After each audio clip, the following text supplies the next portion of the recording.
கனவு காண்பதை கடந்து செல்ல சாதனங்கள். கேள்விகள்: கனவு காணும் பொழுது எப்படி உணர்வோடு இருப்பது? ஏற்கனவே அமைக்கப்பட்ட மேடையில் நடிகர்கள்தான் நாம் என்றால் எதற்காக முயற்சி செய்ய வேண்டும்?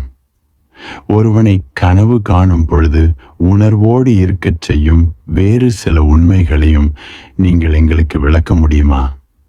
இது தியானத்தில் ஈடுபாடு கொண்ட எல்லோருக்குமே முக்கியமான ஒரு கேள்வி. ஏனெனில் தியானம் என்பதே உண்மையில் கனவு காணும் இயக்கத்தை கடந்து செல்வதே. நீ இடைவிடாது கனவு கண்டு கொண்டிருக்கிறாய். இரவில் மட்டுமல்ல, நீ உறங்கும் போது மட்டுமல்ல, நீ நாள் முழுவதும் கனவு கண்டு கொண்டு இருக்கிறாய். முதலில் இதை புரிந்து கொள்ள வேண்டும். நீ விழித்த பின்னும் நீ இன்னும் கனவு கண்டு கொண்டுதான் இருக்கிறாய். நாளின் எந்த சமயத்திலாவது உன் கண்களை மூடு, உடலை தளர்த்திக்கொள். அப்போது அங்கு கனவு ஓடிக்கொண்டிருப்பதை நீ உணர்வாய். அது ஒருபோதும் மறைவதில்லை. நமது தினசரி நடவடிக்கைகளால் அது அமுக்க மட்டுமே படுகிறது. அது பகலில் உள்ள நட்சத்திரங்களை போன்றது. இரவில் உன்னால் நட்சத்திரங்களை பார்க்க முடியும்.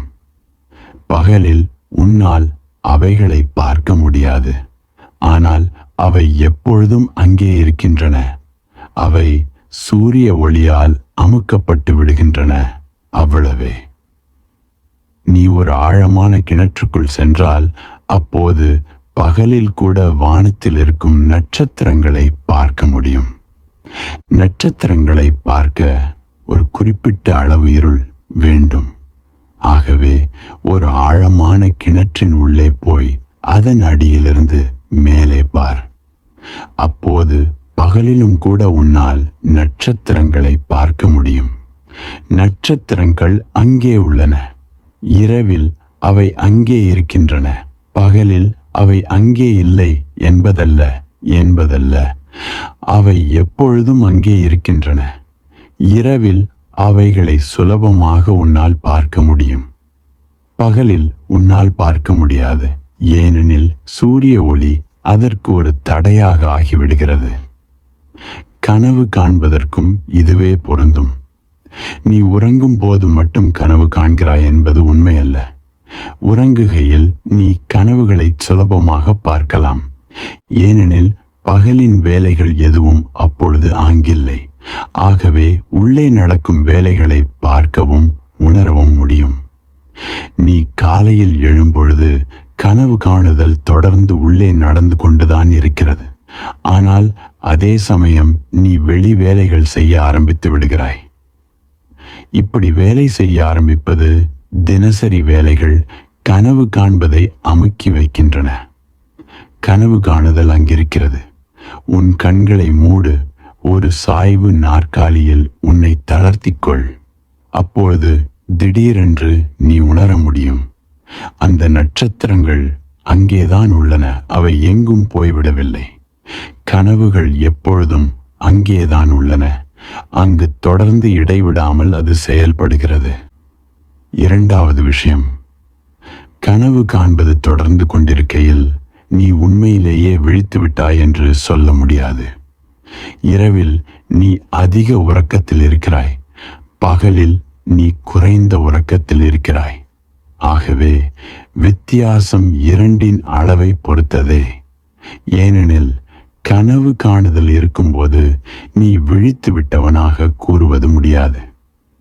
கனவு காணுதல் உணர்வு நிலையின் மீது ஒரு படலத்தை உருவாக்குகிறது. அந்த படலம் புகையை போல் ஆகிவிடுகிறது. நீ அதனால் சூழப்படுகிறாய். நீ உண்மையாக விழிப்படைய முடியாது. நீ கனவு கண்டு கொண்டிருக்கும் போது அது இரவானாலும் சரி, பகலானாலும் சரி. ஆகவே இரண்டாவது விஷயம், எப்பொழுது அங்கு கனவு காணுதல் இல்லையோ அப்பொழுதுதான் நீ விழிப்படைந்தவன் என்று சொல்ல முடியும். நாம் புத்தரை விழிப்புணர்வு பெற்ற ஒருவர் என்று அழைக்கிறோம். இது என்ன விழிப்புணர்வு பெறுதல்? இந்த விழிப்புணர்வு பெறுதல் என்பது உண்மையில் உள்ளே கனவு காண்பது நிற்பதுதான். உள்ளே எந்த கனவும் இல்லை. நீ அங்கு போகிறாய், ஆனால் அங்கு எந்த கனவும் இல்லை. இது வானத்தில் நட்சத்திரங்களே இல்லாமல் போவது போல. அது சுத்தமான வெட்ட வெளியாகிவிட்டது. கனவு காணுதல் இல்லாமல் போகும்போது நீ தூய்மையான வெட்ட வெளியாகி விடுகிறாய்.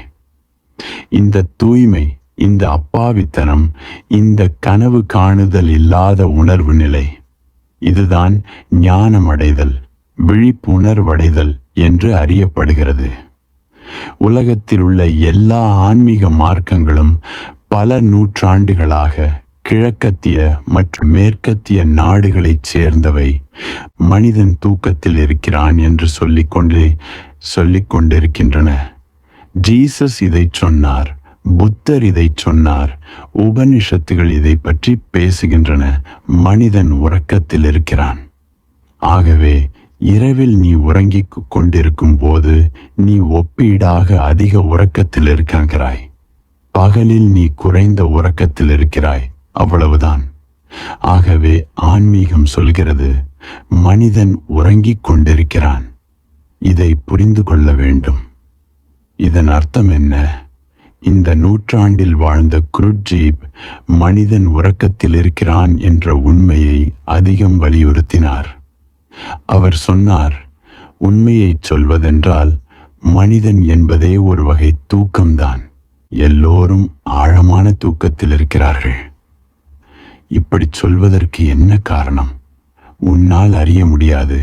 நீ யார் என்பதை உன்னால் நினைவுபடுத்திக் கொள்ள முடியாது. நீ யார் என்று உனக்கு தெரியுமா? நீ என்ன எண்ணுவாய்? நீ அவனை ஒரு பைத்தியம் என்றோ, குடிகாரன் என்றோ, அல்லது தூங்கிக் கொண்டிருப்பவன் என்றோ தான் எண்ணுவாய். அவனால் அவன் யார் என்பதற்கு பதில் சொல்ல முடியாவிட்டால் நீ அவனை பற்றி வேறென்ன நினைக்க முடியும்? ஆன்மீக பாதையில் எல்லோரும் அப்படித்தான். நீ யார் என்று உன்னால் பதில் சொல்ல முடியாது. இதுதான் என்று சொல்லும் போது அதன் முதல் அர்த்தம் இதுதான். அதாவது, உனக்கு உன்னை பற்றிய உணர்வு இல்லை. உனக்கு உன்னை தெரியாது. நீ உன்னை ஒருபோதும் சந்தித்ததில்லை. புற உலகத்தில் உனக்கு பல விஷயங்கள் தெரியும், ஆனால் நீ அகத்தை அறிய மாட்டாய். உனது மனதின் நிலை நீ ஒரு சினிமா பார்க்க போயிருக்கும் போது உள்ள நிலைமைதான். திரையில் சினிமா படம் ஓடிக்கொண்டிருக்கிறது, நீ அதிலேயே மூழ்கிவிட்டாய். ஆகவே அந்த சினிமா, அந்த கதை, அந்த திரையில் தெரிவது அவை மட்டுமே உனக்கு தெரிந்த விஷயங்கள். அப்போது யாராவது உன்னை நீ யார் என்று கேட்டால் உன்னால் எந்த பதிலும் சொல்ல முடியாது. கனவு காணுதல் என்பது வெறும் சினிமாவே. இது மனம் உலகத்தை பிரதிபலிப்பதுதான். மனம் என்ற கண்ணாடியில் உலகம் பிரதிபலிக்கிறது. அதுதான் கனவு என்பது. கனவு காண்பவன் கனவு காண்பதில் தன்னை இழந்து விடுவது. நீ உன்னை தவிர எல்லாவற்றையும் பார்க்கிறாய். நீ உன்னை தவிர எல்லாவற்றையும் உணர்கிறாய். நீ உன்னை தவிர எல்லாவற்றையும் அறிந்திருக்கிறாய். இந்த தன்னை அறியாமையே உறக்கம். கனவு காணுதல் முற்றிலுமாக நிற்காதவரை நீ உன்னில் விழிப்புணர்வு அடைய முடியாது. நீ சில நேரங்களில் உணர்ந்திருப்பாய். ஒரு படத்தை 3 மணி நேரம் பார்த்து கொண்டிருந்து விட்டு திடீரென்று அந்த படம் மூடிகையில் நீ மீண்டும் உனக்குள் வருவாய். நீ 3 நேரம் போய்விட்டதை நினைப்பாய். நீ இது ஒரு வெறும் சினிமா படம் மட்டுமே என்று நினைப்பாய். நீ அழுததை நினைத்துக்கொள்வாய். அந்த சினிமா உனக்கு சோகமாக இருந்ததால் நீ அழுது கொண்டிருந்தாய், அல்லது நீ சிரித்து கொண்டிருந்திருப்பாய், அல்லது வேறு ஏதாவது செய்து கொண்டிருந்திருப்பாய். இப்போது நீ உன்னை பார்த்து சிரித்துக் கொள்கிறாய். நீ என்ன மடத்தனத்தை செய்திருக்கிறாய்? அது ஒரு வெறும் சினிமா, வெறும் கதை. திரையில் எதுவும் கிடையாது. வெறும் ஒளியும் நிழலும் செய்த விளையாட்டு, வெறும் மின்சார விளையாட்டு. இப்போது நீ சிரிக்கிறாய். நீ உன்னிடம் திரும்ப வந்து விட்டாய். ஆனால் அந்த 3 மணி நேரம் நீ எங்கே இருந்தாய்? நீ உனது மையத்தில் இல்லை. நீ முற்றிலுமாக மேல்புறத்திற்கு சென்று விட்டாய். சினிமா ஓடிக்கொண்டிருக்கும் இடத்திற்கு அங்கு நீ போய்விட்டாய். நீ உன்னுடைய மையத்தில் இல்லை, நீ உன்னுடன் இல்லை, நீ வேறு எங்கோ இருந்தாய். இது கனவு காண்கையில் நிகழ்கிறது. இதுவே வாழ்க்கை என்று நாம் சொல்வது. சினிமா 3 மணி நேரம் மட்டுமே ஓடுகிறது. ஆனால் இந்த கனவு காணுதல் பல பல பல பல பிறவிகளாக ஓடிக்கொண்டிருக்கிறது. திடீரென்று இந்த கனவு காணுதல் நின்றால் கூட உன்னால் நீ யார் என்று அடையாளம் தெரிந்து கொள்ள முடியாது. திடீரென்று நீ மிகவும் மயக்கம் வருவது போல் பயமாக கூட உணர்வாய். நீ மறுபடியும் சினிமாவிற்கே நகர முயற்சி செய்வாய். ஏனெனில் அது தெரிந்தது. உனக்கு அதோடு பழக்கம் இருக்கிறது. நீ அதோடு நன்றாக பொருந்தி போயிருக்கிறாய். கனவு காணுதல் திடீரென்று நிற்பது நிகழ்வதற்கான வழிகள் உள்ளன. குறிப்பாக ஜென். இந்த ஜென் திடீரென ஞானம் அடையும் வழியாக அறியப்படுகிறது. இந்த 112 யுக்திகளிலேயே அது போன்றவை உள்ளன. திடீர் விழிப்புணர்வை உனக்கு கொடுக்கக்கூடிய பல யுக்திகள் உள்ளன. ஆனால் அது மிகவும் அதிகமாய் இருக்கலாம். அதோடு அதை தாங்கும் சக்தி உனக்கு இல்லாமல் போகலாம். நீ வெடித்து விடலாம். நீ இறந்தும் கூட போகலாம். ஏனெனில் நீ கனவு காணுதலோடு மிக நீண்ட காலம் வாழ்ந்து வருகிறாய். ஆகவே கனவு காணுதல் அங்கு இல்லை என்றால் உனக்கு நீ யார் என்ற நினைவும் உடனே வருவதில்லை. இந்த முழு உலகமும் திடீரென்று மறைந்து நீ மட்டும் தனியாக விடப்பட்டால் அது ஒரு மிகப்பெரிய அதிர்ச்சியாக இருக்கும். அதை தாங்க முடியாமல் நீ இறந்து போவாய். உணர்வு நிலையிலிருந்து கனவு காண்பது திடீரென்று மறைந்தால் அப்போதும் இதுவேதான் நடக்கும். உனது உலகம் மறைந்து போகும்.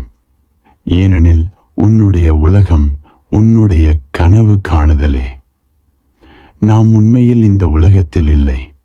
மாறாக நமது உலகத்தில் நமக்கு வெளியே உள்ள எந்த பொருளும் இல்லை. நமது கனவுகள் மட்டுமே உள்ளது. ஆகவே ஒவ்வொருவரும் அவரவரது சொந்த கனவுலகத்தில் வாழ்கிறார்கள். நினைவில் கொள், நாம் பேசிக்கொண்டிருப்பதைப் போல இது ஒரே உலகம் அல்ல. புவியியலின்படி இது ஒன்றுதான். ஆனால் உளவியலின்படி எவ்வளவு மனங்கள் இருக்கின்றனவோ அந்த அளவு உலகங்களும் இருக்கின்றன. ஒவ்வொரு மனமும் தானே ஒரு உலகமாக இருக்கிறது.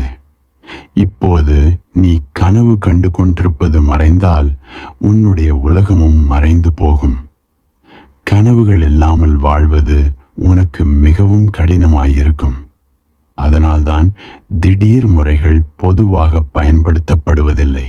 படிப்படியான முறைகளே பயன்படுத்தப்படுகின்றன. இதை குறித்துக் கொள்வது நல்லது. படிப்படியான முறைகள் பயன்படுத்தப்படுவதற்கு காரணம் படிப்படியாக வளர்வதே சாத்தியம் என்பதால் அல்ல. நீ இந்த கணத்திலேயே திடீரென்று முழு உணர்தலுக்கு குதிக்க முடியும். எந்த தடையும் கிடையாது. எந்த தடையும் ஒருபோதும் இருந்ததில்லை. நீ ஏற்கனவே அந்த உணர்வு நிலைதான். நீ இந்த கணத்திலேயே குதிக்க முடியும். ஆனால் அது ஆபத்தாக, விபத்தாக மாறிவிடலாம். நீ அதை தாங்க முடியாமல் போகலாம். உனக்கு அது மிகவும் அதிகமாக ஆகிவிடலாம். நீ பொய்யான கனவுகளுடன் மட்டுமே ஒத்திசைவு கொண்டுள்ளாய். நிஜத்தை நீ பார்க்க முடியாது. நீ நேர்கொள்ள முடியாது. நீ ஒரு வீட்டிற்குள் வளரும் செடி. நீ உனது கனவுகளில் வாழ்கிறாய். அவை உனக்கு பல வழிகளில் உதவுகின்றன. அவை வெறும் கனவுகள் அல்ல. உன்னை பொறுத்தவரை அவை நிஜமானவை.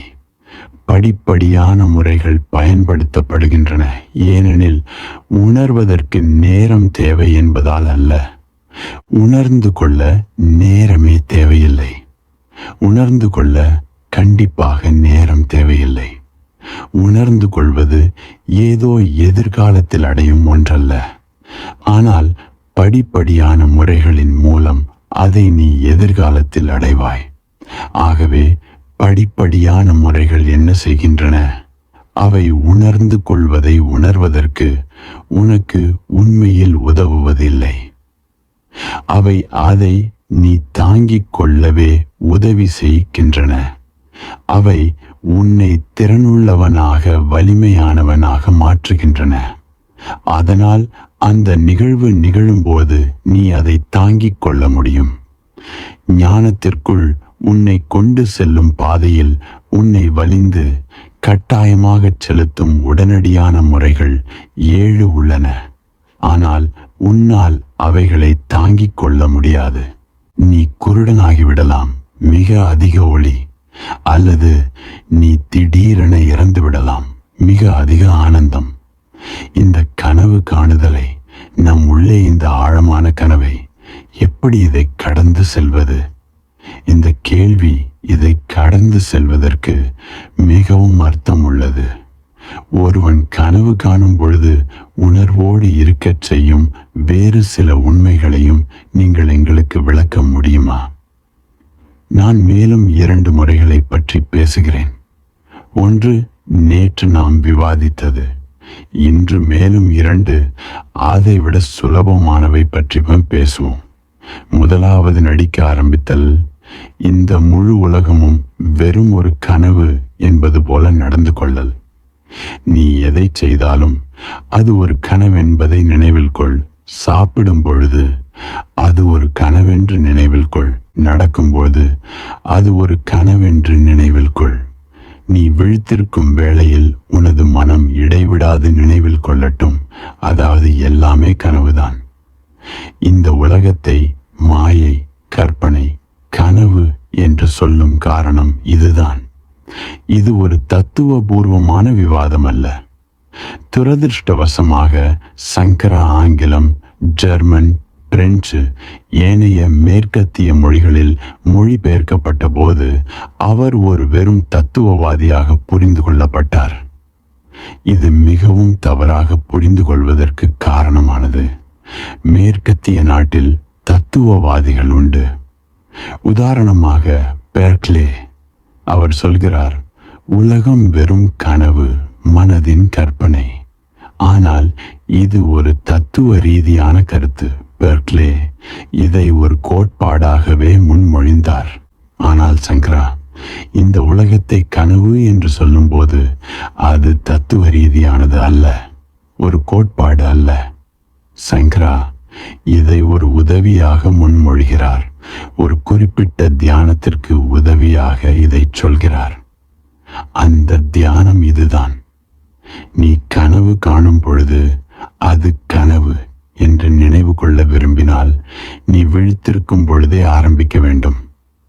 சாதாரணமாக நீ கனவு காணும் பொழுது அது ஒரு கனவு என்று உன்னால் நினைவு கொள்ள முடியாது. நீ அதை ஒரு நிஜமாகத்தான் நினைப்பாய். நீ அதை ஏன் நிஜம் என்று நினைக்க வேண்டும்?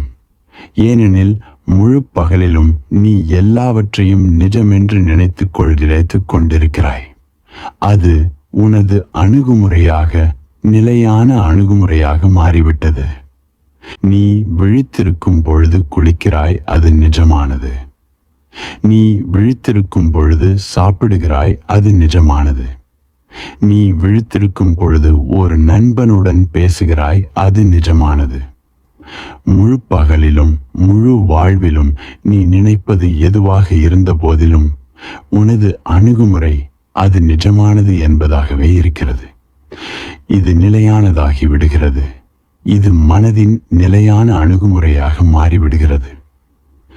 ஆகவே இரவில் நீ கனவு காணும் போது அதே அணுகுமுறை தொடர்ந்து வேலை செய்கிறது. அதாவது இது நிஜம் என்பது. ஆகவே நாம் முதலில் அலசுவோம். கனவு காண்பதற்கும் நிஜத்திற்கும் இடையே கண்டிப்பாக ஏதாவது ஒற்றுமை இருக்க வேண்டும். இல்லாவிட்டால் இந்த அணுகுமுறை ஏதோ ஒரு விதத்தில் கடினமாகவே இருக்கும். நான் உன்னை பார்க்கிறேன், பின் நான் எனது கண்ணை மூடிக் கொண்டு ஒரு கனவிற்குள் போகிறேன். அப்பொழுது நான் உன்னை என்னுடைய கனவில் பார்க்கிறேன். இந்த 2 பார்த்தலிலும் எந்த வித்தியாசமும் இல்லை. நான் உன்னை நிஜமாக பார்க்கும்போது நான் என்ன செய்கிறேன்? உனது படம் எனது கண்ணில் பிரதிபலிக்கிறது. நான் உன்னை பார்ப்பதில்லை. உனது படம் எனது கண்ணில் பிம்பமாக விழுகிறது.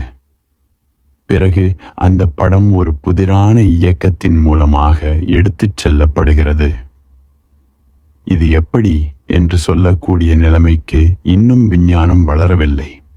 அந்த படம் ரசாயனத்தின் மூலமாக எடுத்துச் செல்லப்பட்டு தலையினுள்ளே எங்கேயோ கொண்டு வரப்படுகிறது. ஆனால் விஞ்ஞானத்தால் இன்னும் எங்கே என்பதை சொல்ல முடியவில்லை. மிகச் சரியாக எங்கே இது நடக்கிறது என்பதை. இது கண்களில் நடப்பதில்லை. கண்கள் வெறும் ஜன்னல்களே. நான் கண்களினால் உன்னை பார்ப்பதில்லை.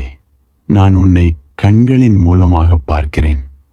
கண்களில் நீ பிரதிபலிக்கிறாய். நீ வெறும் படமாயிருக்கலாம். நீ நிஜமாயிருக்கலாம். நீ கனவாயிருக்கலாம். நினைவில் கொள், கனவுகள் முப்பரிமாணம் கொண்டவை. நான் ஒரு படத்தை அடையாளம் காண முடியும். ஏனெனில் ஒரு படம் இரு பரிமாணமே உள்ளது.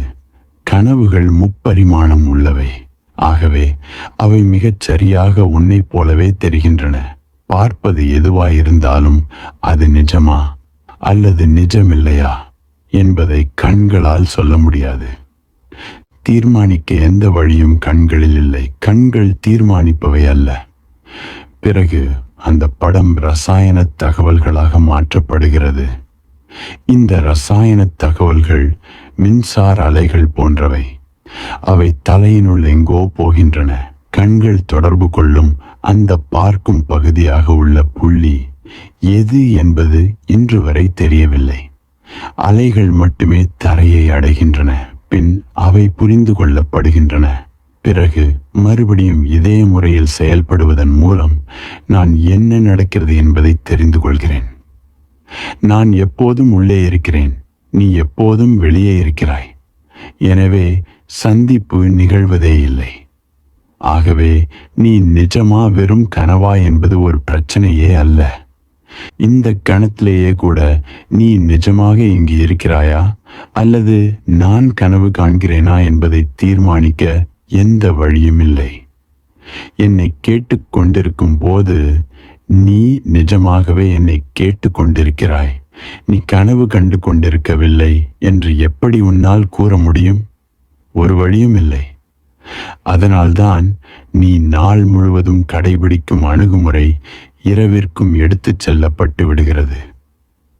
அப்போது நீ கனவு காணும் வேளையிலும் அதை நீ நிஜமென்று எடுத்துக்கொள்கிறாய். எதிரானதை முயற்சி செய். இதுவே சங்கரா சொன்னதன் பொருள். அவர் இந்த உலகம் முழுவதும் மாயை என்று சொன்னார். அவர் இந்த முழு உலகமும் ஒரு கனவு காணுதலே என்று சொன்னார். இதை நினைவில் கொள். ஆனால் நாம் மடத்தனமான மக்கள். சங்கரா இது ஒரு கனவு என்று சொன்னால் உடனே நாம் சொல்கிறோம், எதை செய்வதற்கும் இனி என்ன தேவை? இது வெறும் ஒரு கனவு என்றால் பின் சாப்பிட தேவையில்லை. ஏன் சாப்பிட்டு கொண்டே இதை ஒரு கனவு என்றும் நினைக்கிறோம்? சாப்பிடாதே. ஆனால் இப்போது நினைவில் கொள், நீ பசியை உணரும் போது அது ஒரு கனவு. அல்லது சாப்பிடு, பிறகு நீ அதிகமாக சாப்பிட்டு விட்டதாக உணரும்போது நீ நினைவில் கொள், இது ஒரு கனவு. இல்லாவிட்டால் எதையும் மாற்றுவதற்கு எந்த தேவையும் இல்லை. சங்கரா சொல்கிறார், அதாவது எது எப்படி இருந்தாலும் அது கனவே. நினைவில் கொள், அதை மாற்ற எதுவும் செய்யாதே. அதை இடைவிடாது நினைவில் கொள்வதை மட்டும் செய். நீ செய்வது எதுவாக இருந்தாலும் அது ஒரு கனவு மட்டுமே என்பதை 3 வாரங்களுக்கு இடைவிடாமல் நினைவில் வைத்துக் கொள்ள முயற்சி செய். ஆரம்பத்தில் இது மிகவும் கடினமாக இருக்கும். நீ மறுபடியும் மறுபடியும் மனதின் பழைய போக்கிலேயே விழுவாய். நீ இது நிஜம் என்று எண்ண ஆரம்பித்து விடுவாய். நீ இது ஒரு கனவு என்று உனக்கு நினைவுபடுத்தி கொள்ள தொடர்ந்து உன்னை விழிப்புணர்வோடு வைத்துக் கொள்ள வேண்டும்.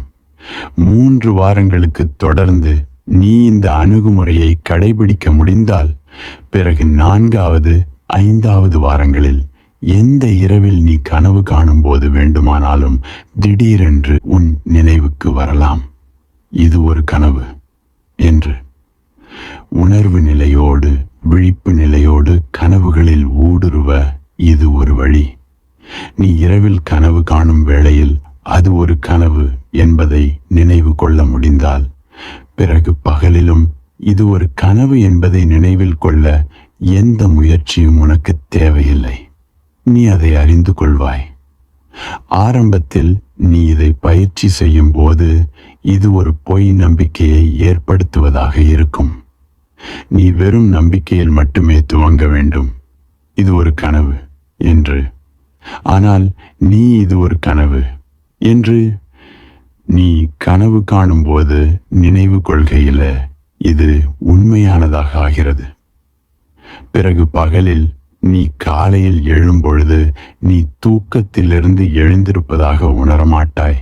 நீ ஒரு கனவு காண்பதிலிருந்து மற்றொன்றுக்கு எழுந்திருப்பதாகவே நீ உணர்வாய். பிறகு இதுவும் உண்மையானதாக ஆகிவிடும். இப்படி 24 மணி நேரமும் கனவு காண்பதாக மாறிவிட்டால், அதோடு நீ அதை நினைவு கொள்ளவும் உணரவும் முடிந்தால், நீ உனது மையத்தில் நின்று கொண்டிருப்பவன் ஆவாய். பின் உனது உணர்வு நிலை இருமுனை கொண்டதாக மாறியிருக்கும். நீ கனவுகளை உணர்கிறாய், மேலும் உன்னால் அவை கலை கனவுகள் என்று உணர முடிந்தால், நீ கனவு காண்பவனை உணர ஆரம்பிப்பாய். உள்புறத்தை, அகத்தை. நீ கனவுகளை நிஜம் என்று எடுத்துக்கொண்டால் உன்னால் அகத்தை உணர முடியாது.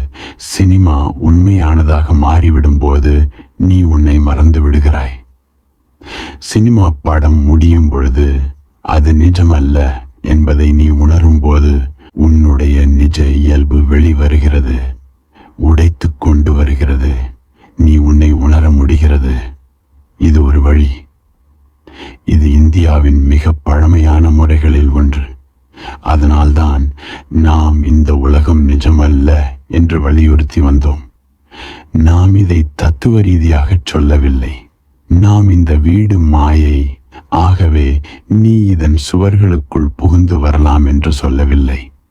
நாம் அந்த அர்த்தத்தில் சொல்லவில்லை. நாம் இந்த வீடு மாயை என்று சொல்லும் பொழுது அது ஒரு சாதனம். இது அந்த வீட்டை எதிர்த்து செய்யும் விவாதம் அல்ல. பர்க்லே இந்த உலகம் முழுவதும் வெறும் ஒரு கனவு என்று முன்மொழிந்தார். ஒரு நாள் காலையில் அவர் டாக்டர் ஜான்சனுடன் நடந்து கொண்டிருந்தார். டாக்டர் ஜான்சன் ஒரு அசைக்க முடியாத யதார்த்தவாதி. ஆகவே பர்க்லே சொன்னார், எனது கோட்பாட்டை பற்றி கேள்விப்பட்டீர்களா? நான் அதை உருவாக்கி கொண்டிருக்கிறேன். நான் இந்த முழு உலகமும் நிஜமல்ல என்று நினைக்கிறேன். அதோடு இது நிஜம் என்பதை நிரூபிக்கவும் முடியாது. மேலும் இது நிஜம்தான் என்று சொல்பவர்கள் தலையிலேயே அதை நிரூபிக்கும் சுமை இருக்கிறது. நான் இது நிஜமல்ல என்று சொல்கிறேன், வெறும் கனவு போன்றது என்கிறேன். ஜான்சன் ஒரு தத்துவவாதி அல்ல, ஆனால் அவர் மிகவும் கூர்மையான தர்க்க மனம் கொண்டவர். அவர்கள் வீதியில் இருக்கிறார்கள். ஆளில்லாத வீதியில் காலை நேரத்தில் நடந்து கொண்டிருக்கிறார்கள். ஜான்சன் ஒரு கல்லை கையில் எடுத்து பர்க்லேயின் காலை பார்த்து அதனால் அடித்தார். இரத்தம் வர ஆரம்பித்தது. பர்க்லே அலறினார். ஜான்சன் சொன்னார், இந்த கல் ஒரு வெறும் கனவு என்றால் நீங்கள் ஏன் அலறுகிறீர்கள்? நீங்கள் சொல்வது எதுவாயிருந்த போதிலும் நீங்கள் கல் உண்மையானது என்பதை நம்புகிறீர்கள். நீங்கள் சொல்வது ஒன்றாகவும் நீங்கள் நடந்து கொள்வது வேறு விதமாகவும் அதற்கு எதிராகவும் இருக்கிறது.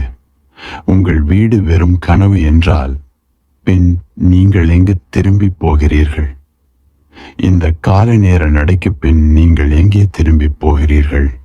உங்கள் மனைவி வெறும் கனவு என்றால் நீங்கள் மறுபடியும் அவர்களை சந்திக்க முடியாது. யதார்த்தவாதிகள் எப்பொழுதும் இந்த வழியிலேயே விவாதம் செய்து வருகின்றனர்.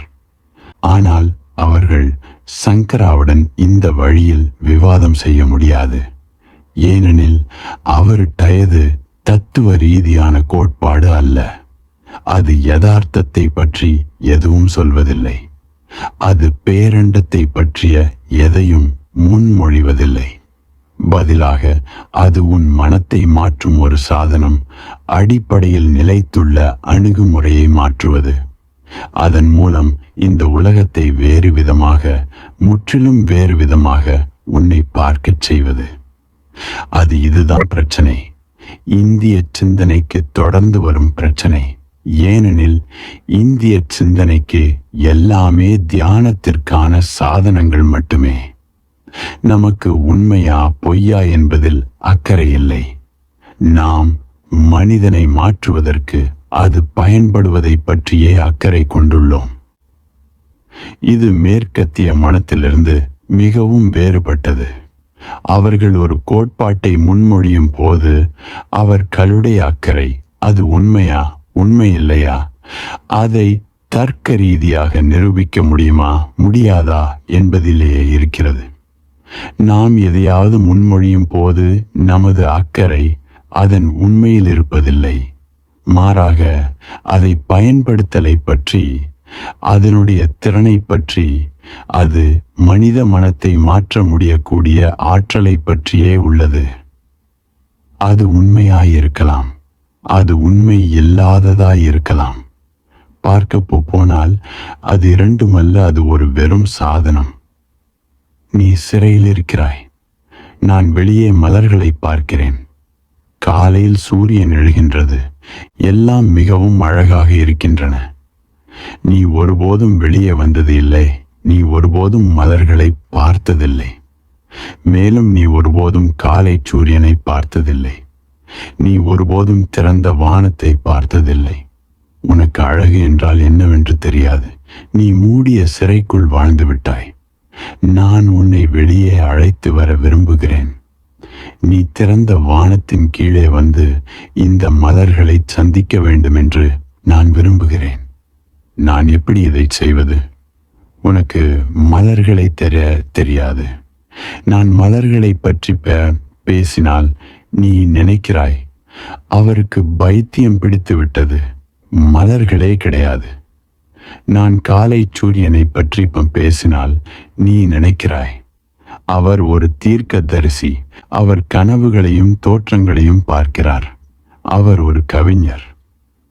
நான் திறந்த வானத்தை பற்றி பேசினால் நீ சிரிப்பாய். நீ சிரிக்க ஆரம்பிப்பாய். எங்கே அந்த திறந்த வானம்? வெறும் சுவர்கள், சுவர்கள், சுவர்கள் தான் எங்கும் என்பாய்.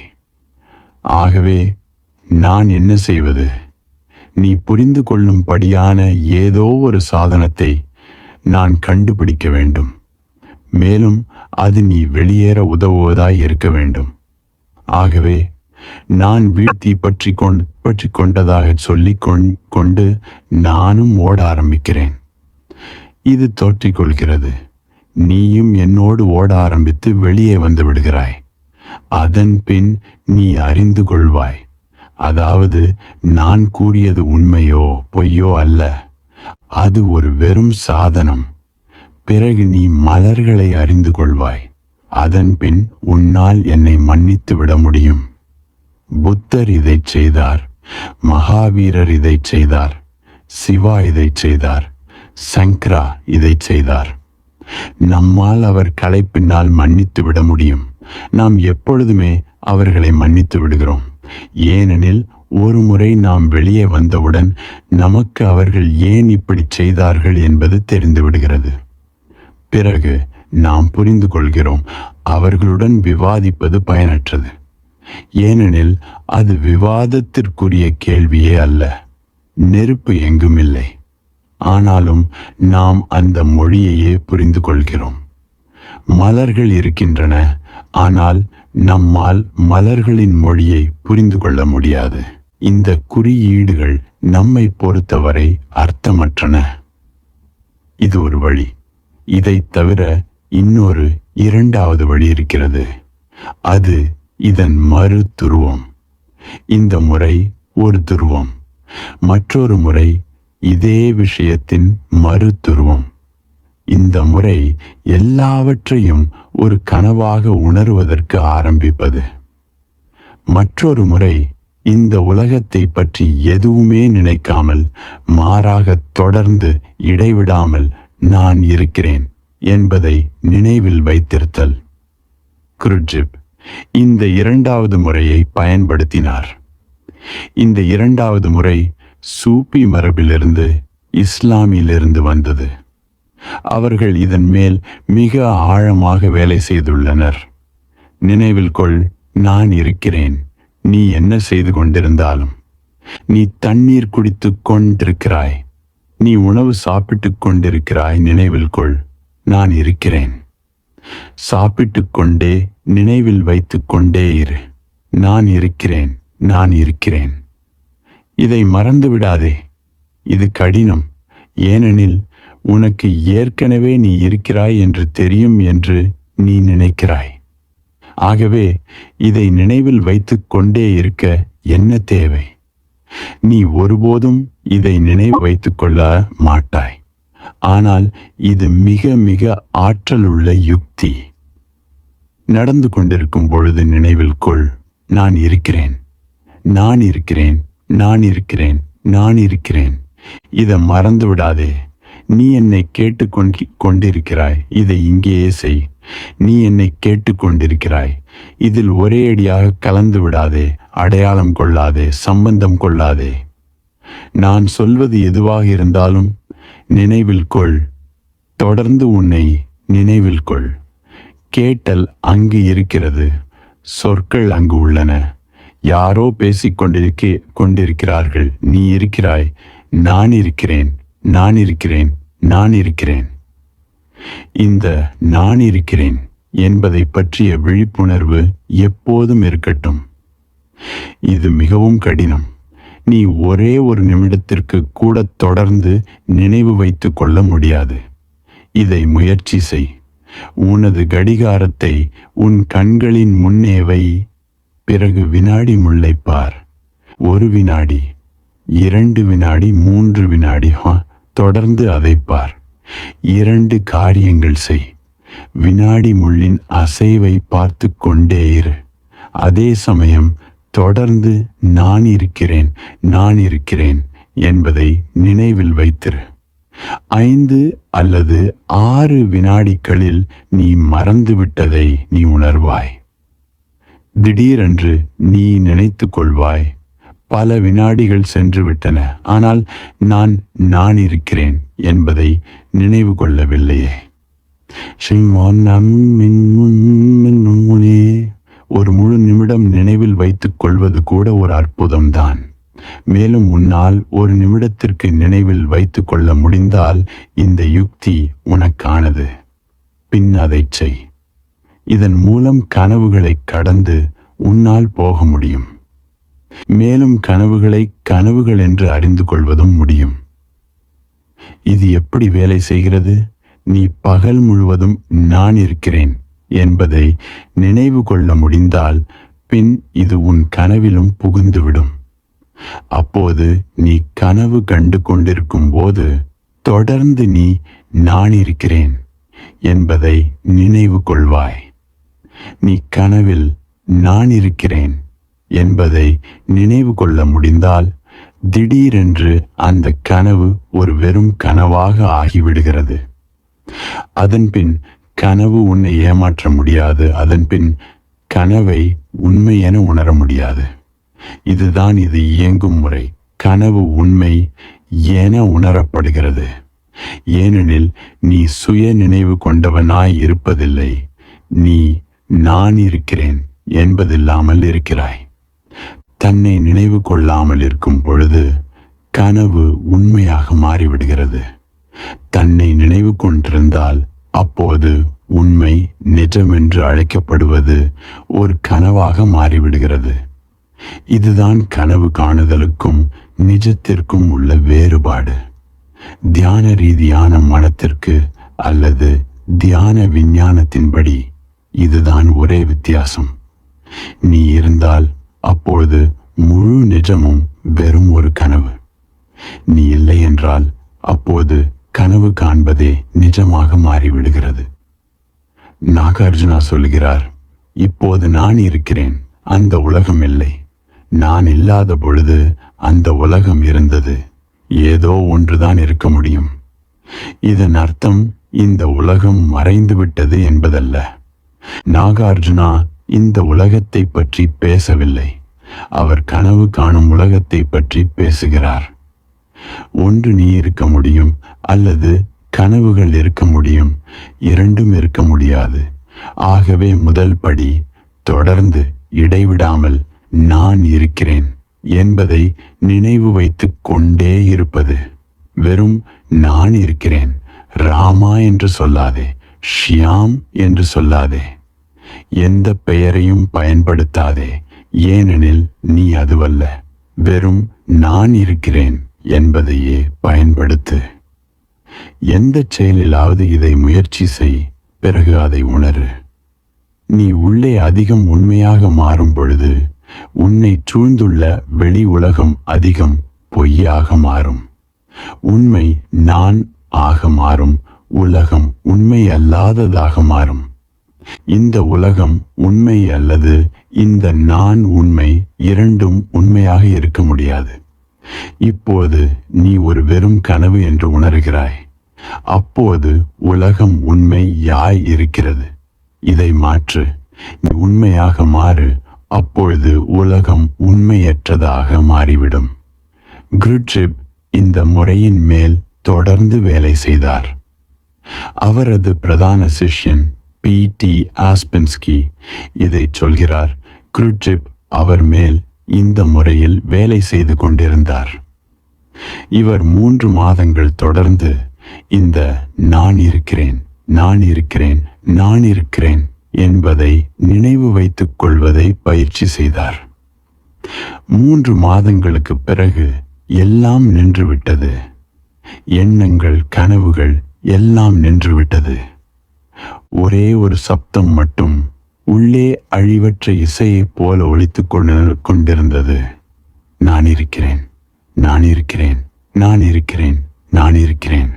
ஆனால் இப்போது இது ஒரு முயற்சி அல்ல, இது ஒரு இயல்பான செயலாக நடந்து கொண்டிருக்கிறது. நான் இருக்கிறேன். பிறகு குருட்ஷிப் ஆஸ்பென்ஸ்கியை வீட்டை விட்டு வெளியே அழைத்தார். 3 மாதங்களாக அவர் வீட்டின் உள்ளேயே வைக்கப்பட்டிருந்தார். அவர் வெளியே போவதற்கு அனுமதிக்கப்படவில்லை. குருட்ஷிப் சொன்னார், என்னுடன் வா. அவர்கள் டிப்லிஸ் என்ற ரஷ்ய நகரத்தில் தங்கியிருந்தனர். குருட்ஷிப் அவரை வெளியே அழைத்தார். பிறகு அவர்கள் வீதிக்கு சென்றனர். ஆஸ்பென்ஸ்கி தனது டைரியில் எழுதுகிறார், மனிதன் உறங்கிக் கொண்டிருக்கிறான் என்று ஜீசஸ் சொன்னதன் அர்த்தம் என்ன என்பதை நான் முதல் தடவையாக புரிந்து கொண்டேன். அந்த முழு நகரமும் உறங்கிக் கொண்டிருப்பது போல எனக்கு தோன்றியது. மக்கள் அவர்களின் உறக்கத்திலே போய்க் கொண்டிருக்கிறார்கள். கடைக்காரர்கள் அவர்களின் உறக்கத்திலேயே விற்று கொண்டிருக்கிறார்கள். வாடிக்கையாளர்கள் அவர்களின் உறக்கத்திலேயே வாங்கிக் கொண்டிருக்கிறார்கள். அந்த முழு நகரமும் உறங்கிக் கொண்டிருக்கிறது. நான் குருட்ஷிப்பை பார்த்தேன். அவர் மட்டும்தான் விழித்துக் கொண்டிருக்கிறார். முழு நகரமும் உறங்கிக் கொண்டிருக்கிறது. அவர்கள் கோபமாய் இருக்கிறார்கள். அவர்கள் சண்டை போட்டு கொண்டிருக்கிறார்கள். அவர்கள் அன்பு செய்து கொண்டும் விற்று கொண்டும் வாங்கிக் கொண்டும் எல்லாவற்றையும் செய்தவாறு இருக்கிறார்கள். ஆஸ்பென்ஸ்கி சொல்கிறார், இப்போது நான் அவர்களின் முகத்தை, அவர்களின் கண்களை பார்க்க முடிகிறது. அவர்கள் உறங்கிக் கொண்டிருக்கிறார்கள். அவர்கள் அங்கு இல்லை. அந்த உள்மயம் இல்லாமல் இருக்கிறது. அது அங்கு இல்லை. ஆஸ்பென்ஸ்கி குருட்ஷிப்பிடம் சொன்னார், நான் இனிமேல் அங்கு போக விரும்பவில்லை. இந்த நகரத்திற்கு என்ன நிகழ்ந்தது? எல்லோரும் உறங்கிக் கொண்டு போதை கொண்டவர்களாய் தெரிகிறார்கள். குருட்ஷிப் சொன்னார், இந்த நகரத்திற்கு எதுவும் நிகழவில்லை. உனக்கு ஏதோ ஒன்று நிகழ்ந்து விட்டது. நீ போதை தெளிந்தவனாகிவிட்டாய். இந்த நகரம் அதேதான். இந்த இடம் நீ 3 மாதங்களுக்கு முன்னால் சுற்றித் திரிந்த அதே இடம்தான். ஆனால் அப்போது நீ மற்ற மக்கள் உறங்கிக் கொண்டிருக்கிறார்கள் என்பதை காண முடியவில்லை. ஏனெனில் நீயும் உறங்கிக் கொண்டிருந்தாய். இப்போது உன்னால் பார்க்க முடிகிறது. ஏனெனில் ஒரு குறிப்பிட்ட விழிப்புணர்வு தன்மை உனக்கு வந்துள்ளது. 3 மாதங்கள் தொடர்ந்து நான் இருக்கிறேன் என்பதை பயிற்சி செய்தால் நீ மிகச் சிறிய அளவில் விழிப்புணர்வு அடைந்திருக்கிறாய். நீ விழிப்புணர்வு அடைந்திருக்கிறாய். உனது உணர்வின் ஒரு பகுதி கனவு காண்பதை கடந்து சென்றிருக்கிறது. அதனால்தான் உன்னால் எல்லோரும் உறங்கிக் கொண்டிருப்பதை, சவகலையோடு இருப்பதை, போதையோடு இருப்பதை, வசியம் செய்யப்பட்டதை போல் இருப்பதை காண முடிகிறது. ஆஸ்பென்ஸ்கி சொன்னார், நான் இந்த விஷயத்தை தாங்க முடியாது. எல்லோரும் உறங்குகிறார்கள். அவர்கள் செய்வது எதுவாக இருந்தாலும் அதற்கு அவர்கள் பொறுப்பல்ல. அவர்கள் பொறுப்பல்ல. எப்படி அவர்கள் பொறுப்பேற்க முடியும்? அவர் திரும்பி வந்து குருட்சிப்பை கேட்டார். இது என்ன? ஏதாவது ஒரு விதத்தில் நான் ஏமாற்றப்படுகிறேனா? இந்த முழு நகரமும் உறங்குவது போல தெரியுமாறு நீங்கள் ஏதாவது எனக்கு செய்து விட்டீர்களா? என்னால் என் கண்களை நம்ப முடியவில்லை. ஆனால் இது யாருக்காய் இருந்தாலும் நிகழும். நீ உன்னை நினைவு கொண்டிருந்தால் அப்போது ஒருவர் கூட அவரவரை நினைவு கொண்டவராக இல்லை என்பதை, இப்படியேதான் ஒவ்வொருவரும் நடந்து கொண்டிருக்கிறார்கள் என்பதை நீ அறிந்து கொள்வாய். முழு உலகமும் உறங்கிக் கொண்டிருக்கிறது. நீ விழித்திருக்கும் போது ஆரம்பி. நீ நினைவு கொள்ளும் சமயத்தில் ஆரம்பி நான் இருக்கிறேன் என்பதை. நான் சொல்வதன் அர்த்தம் நீ நான் இருக்கிறேன் என்ற வார்த்தையை திரும்ப திரும்ப சொல்ல வேண்டும் என்பதல்ல. மாறாக அதை உணரு. குளித்துக் கொண்டிருக்கிறாய். நான் இருக்கிறேன் என்பதை உணரு. குளிர்ந்த நீரின் தொடுதல் அங்கிருக்கட்டும். அதே சமயம் அதன் பின்னால் நீயும் இருப்பாயாக. அதை உணர்ந்து கொண்டு அதே சமயம் நான் இருக்கிறேன் என்பதை நினைவு வைத்துக் கொண்டு நீ இருப்பாயாக. நினைவில் கொள், நான் உன்னை வாயில் நான் இருக்கிறேன் என்று திரும்ப திரும்ப கூறுமாறு சொல்லவில்லை. நீ அப்படி திரும்ப திரும்ப சொல்லலாம். ஆனால் அந்த செயல் உனக்கு விழிப்புணர்வை கொடுக்காது. திரும்ப திரும்ப சொல்வது அதிக தூக்கத்தை வேண்டுமானால் உண்டு பண்ணலாம். பல மக்கள் இப்படி பலவற்றை திரும்ப திரும்ப சொல்லிக் கொண்டிருக்கிறார்கள். அவர்கள் திரும்ப திரும்ப ராமா ராமா ராமா என்று சொல்லிக் கொண்டே இருக்கிறார்கள். இப்படி அவர்கள் விழிப்புணர்வு இல்லாமல் சொல்லிக் கொண்டிருந்தால் அப்போது இந்த ராமா ராமா ராமா என்பது ஒரு போதை மருந்தாக மாறிவிடும். அவர்கள் இதன் மூலம் நன்றாக உறங்க முடியும். அதனால்தான் மகேஷ் யோகிக்கு மேற்கத்திய நாடுகளில் மிகவும் வரவேற்பு இருக்கிறது. ஏனெனில் அவர் மக்களுக்கு திரும்ப திரும்ப சொல்ல ஒரு மந்திர சொல்லை கொடுக்குகிறார். மேற்கத்திய நாடுகளில் உறக்கம் ஒரு மிக மோசமான பிரச்சனையாக மாறியிருக்கிறது. உறக்கம் சுத்தமாக பாதிக்கப்பட்டு விட்டது. இயற்கையான உறக்கம் மறைந்து விட்டது. தூக்க மாத்திரையும் மற்றும் போதை மருந்துகள் மூலமாகவே நீ உறங்க முடியும். இல்லாவிட்டால் தூங்குவது சாத்தியமே இல்லை. மகேஷ் யோகியின் ஈர்ப்புக்கு இதுதான் காரணம். ஏனெனில் நீ எதையாவது இடைவிடாமல் திரும்ப திரும்ப சொல்லிக் கொண்டிருந்தால் அந்த ஒன்றையே சொல்வது உனக்கு ஆழமான தூக்கத்தை கொடுக்கிறது. அவ்வளவுதான். ஆகவே மகேஷ் யோகியின் கடந்த நிலை தியானம் என்று அழைக்கப்படுவது வெறும் உளரீதியான தூக்க மாத்திரைதான். அதில் எதுவும் இல்லை, வெறும் தூக்க மாத்திரையே. அது உதவுகிறது. அது தூக்கத்திற்கு நல்லது. ஆனால் தியானத்திற்கு நல்லதல்ல. நீ நன்றாக தூங்கலாம். அதிக அமைதியான தூக்கம் அதனால் கிடைக்கும். அது நல்லது. ஆனால் அது சிறிது கூட தியானமாகாது. நீ தொடர்ந்து ஒரு வார்த்தையையே கூறிக்கொண்டிருந்தால் அது ஒருவித சலிப்பை உண்டு பண்ணுகிறது. இந்த சலிப்பு தூங்குவதற்கு மிகவும் உதவும். ஆகவே எந்த ஒரே செயலும் திரும்ப திரும்பச் செய்வதும் தூக்கத்திற்கு உதவக்கூடியதே. தாயின் கருப்பையில் இருக்கும் குழந்தை 9 மாதங்களுக்கு இடைவிடாமல் உறங்கிக் கொண்டே இருக்கிறது. அதற்கு என்ன காரணம் என்று உனக்கு தெரியுமா? அதற்கு காரணம் தாயின் இதயம் டிக்டாக் டிக்டாக் என்று துடித்துக் கொண்டே இருப்பதுதான். இடைவிடாமல் அந்த துடிப்பு, அந்த இதய துடிப்பு இருக்கிறது. உலகத்திலேயே மிகவும் ஒரே மாதிரியான செயல்களில் இதுவும் ஒன்று. ஒரே மாதிரியான துடிப்பு இடைவிடாமல் தொடர்ந்து திரும்ப திரும்ப இருப்பதால் குழந்தை போதையடைகிறது. அது தூங்கிக் கொண்டே இருக்கிறது. அப்பொழுதெல்லாம் தாய் அதன் தலையை தனது இதயத்தோடு அணைத்துக் கொள்கிறாள். அப்போது உடனே அது நன்றாக உணர்கிறது, தூக்கத்திற்கு போய்விடுகிறது. மறுபடியும் இதற்கு காரணமும் இதய துடிப்புதான். குழந்தை மறுபடியும் கருப்பையின் பாகமாக மாறிவிடுகிறது.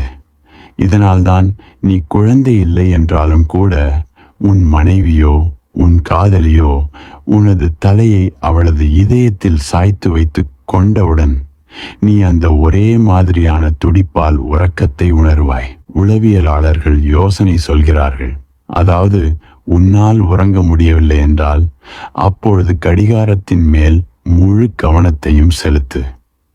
கடிகாரத்தின் டிக் டாக் டிக்டாக் என்பதன் மேல் முழு கவனத்தையும் வை. அது இதய துடிப்பையே திரும்ப திரும்பச் செய்கிறது. ஆகவே நீ உறக்கத்தில் ஆழ்ந்து விட முடியும். திரும்ப திரும்பச் செய்யும் எதுவும் உதவும். ஆகவே இந்த நான் இருக்கிறேன், இந்த நான் இருக்கிறேன் என்ற நினைவு கொண்டிருத்தல் ஒரு வாயில் சொல்லும் மந்திரம் அல்ல. இது வாயினால் திரும்ப திரும்ப சொல்லப்படக்கூடாது. அதை உணரு. உனது இடுப்பை பற்றிய உணர்ச்சியோடு இரு. நீ யாரோ ஒருவரின் கையை தொடும் பொழுது அவருடைய கையை மட்டும் உணராதே, உன்னுடைய தொடுதலையும் உணரு, உன்னையும் உணரு. அதாவது இந்த தொடுதலில் நீ இருக்கிறாய், முழுதாக இருக்கிறாய். சாப்பிடும் பொழுது சாப்பிடுவதை மட்டும் செய்யாதே, நீ சாப்பிட்டு கொண்டிருப்பதையும் சேர்த்து உணரு. இந்த உணர்வு, இந்த உணர்ச்சி உன் மனத்தில் மேலும் மேலும் ஆழமாக ஊடுருவ வேண்டும். ஒரு நாள் திடீரென்று நீ உனது மையத்தில் விழிப்புணர்வு பெறுவாய். முதல் தடவையாக உனது மையம் வேலை செய்யத் தொடங்கும். அதன் பின் முழு உலகமும் ஒரு கனவாக மாறிவிடும். அப்போது உன்னுடைய கனவு காணுதலை ஒரு கனவு காணுதல் என்று நீ அறிய முடியும். மேலும் உனது கனவு காணுதல் ஒரு கனவு காணுதலே என்பதை நீ அறியும் போது கனவு காணுதல் நின்றுவிடும். அதை நிஜம் என்று உணர்ந்து கொண்டிருந்தால் மட்டுமே அது தொடர முடியும். அதை நிஜமல்ல என்று உணரும்போது அது நின்று விடுகிறது.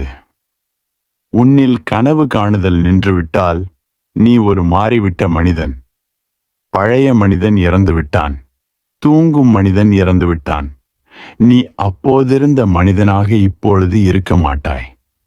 முதல் முறையாக நீ விழிப்புணர்வு அடைந்திருக்கிறாய். முதல் முறையாக இந்த உறங்கிக் கொண்டிருக்கும் உலகத்தில் நீ விழிப்புணர்வோடு இருக்கிறாய். நீ ஒரு புத்தராக, ஒரு விழிப்படைந்தவனாக ஆகிவிட்டாய். இந்த விழிப்படைதலுக்கு பின் அங்கு துன்பம் இல்லை. இந்த விழிப்படைதலின் மூலம் இனி அங்கு பயம் இல்லை. நீ முதல் தடவையாக எல்லாவற்றிலிருந்தும் விடுதலை அடைகிறாய்.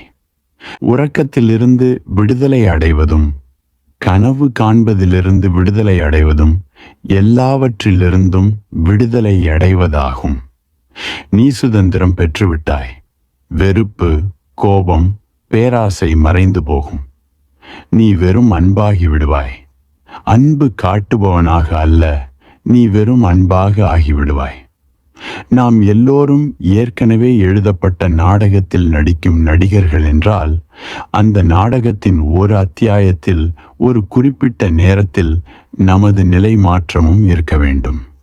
அப்படி இல்லாத பட்சத்தில் எப்படி நாம் தியானத்தின் மூலமாக நிலை மாற்றம் அடைய முடியும்? மேலும் அப்படி ஒரு அத்தியாயம் அதன் குறிப்பிட்ட நேரத்தில் வரப்போவது நிச்சயம் என்றால் ஏன் தியானம் செய்ய வேண்டும்? எதற்காக இந்த முயற்சிகளை செய்ய வேண்டும்? இதுவும் அதேதான். இதுவும் அதே தவறையே கொண்டுள்ளது. நான் எல்லாமே தீர்மானிக்கப்பட்டவை என்று சொல்லவில்லை. நான் இந்த பேரண்டத்தை விளக்க ஒரு கோட்பாட்டை முன்மொழியவில்லை. இது ஒரு சாதனம், யுக்தி.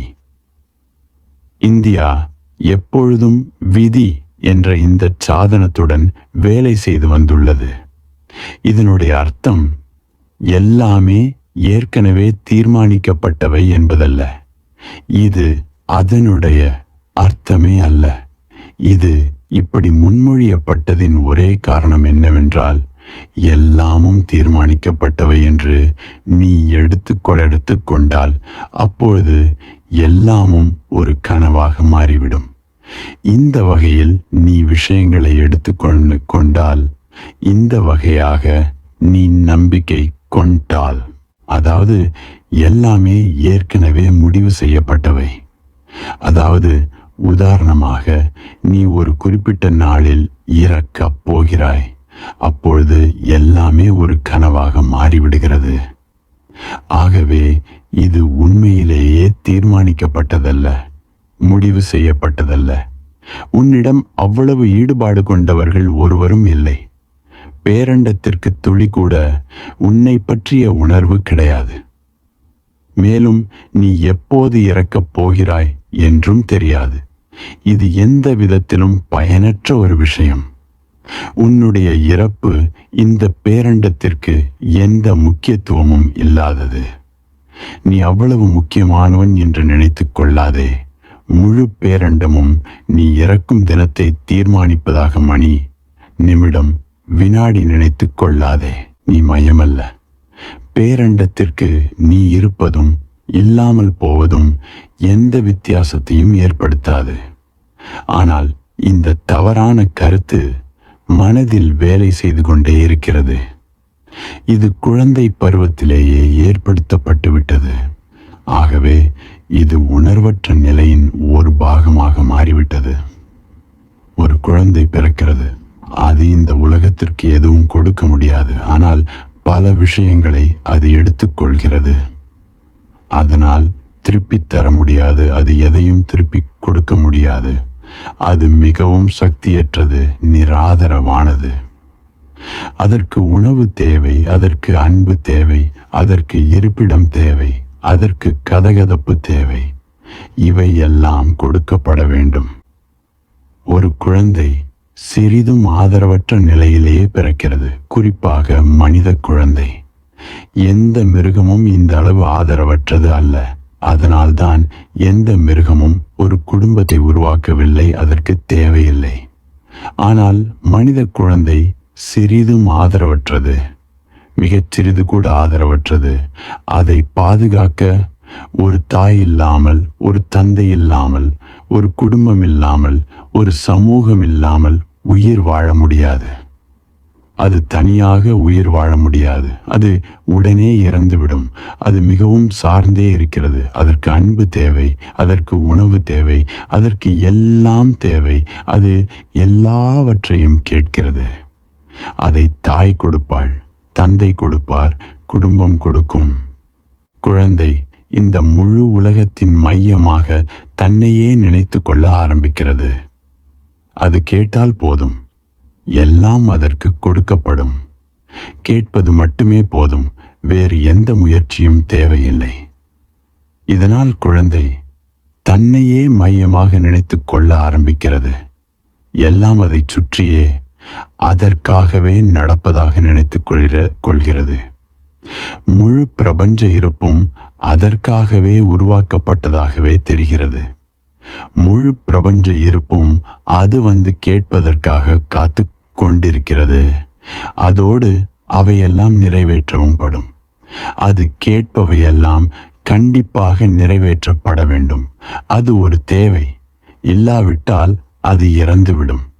ஆனால் இந்த தேவை மிகவும் ஆபத்தானதாக மாறிவிடுகிறது.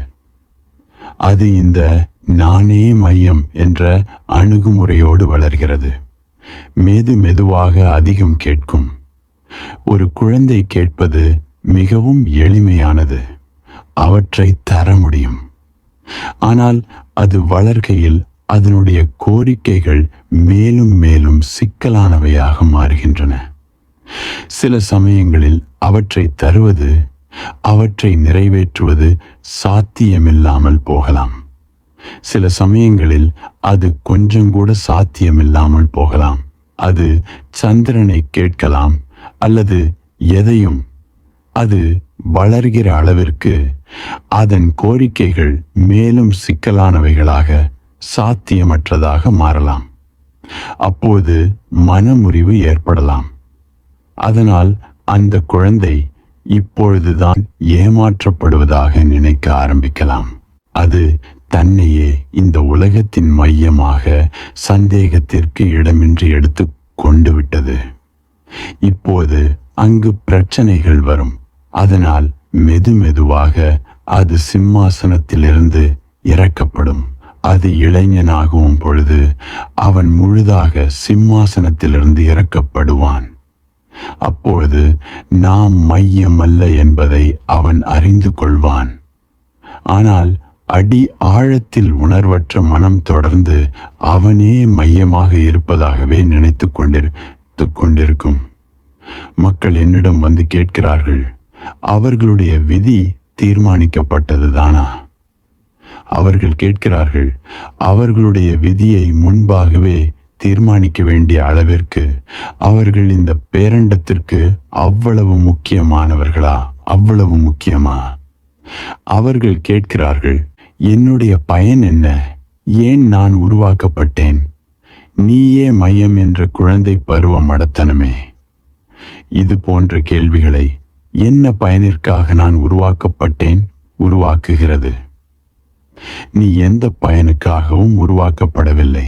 மேலும் நீ எந்த பயனுக்காகவும் உருவாக்கப்படாதது மிகவும் நல்லது. இல்லாவிட்டால் நீ ஒரு இயந்திரமாயிருப்பாய். ஒரு இயந்திரம் ஏதோ ஒரு பயனிற்காக உருவாக்கப்படுகிறது. மனிதன் ஏதோ ஒரு பயனுக்காக, ஏதோ ஒன்றிற்காக உருவாக்கப்படுவதில்லை, கிடையாது. மனிதன் ஒரு வெளியே ஓடி வரும், பொங்கி பெருகி வரும் படைப்பு. எல்லாம் வெறும் இருப்பதே.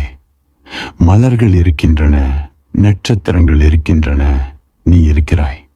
எல்லாமே பிரபஞ்ச இருப்பின் எந்த பயனுமற்ற ஒரு பொங்கி பெருகுதல், ஒரு ஆனந்தம், ஒரு கொண்டாட்டம் மட்டுமே.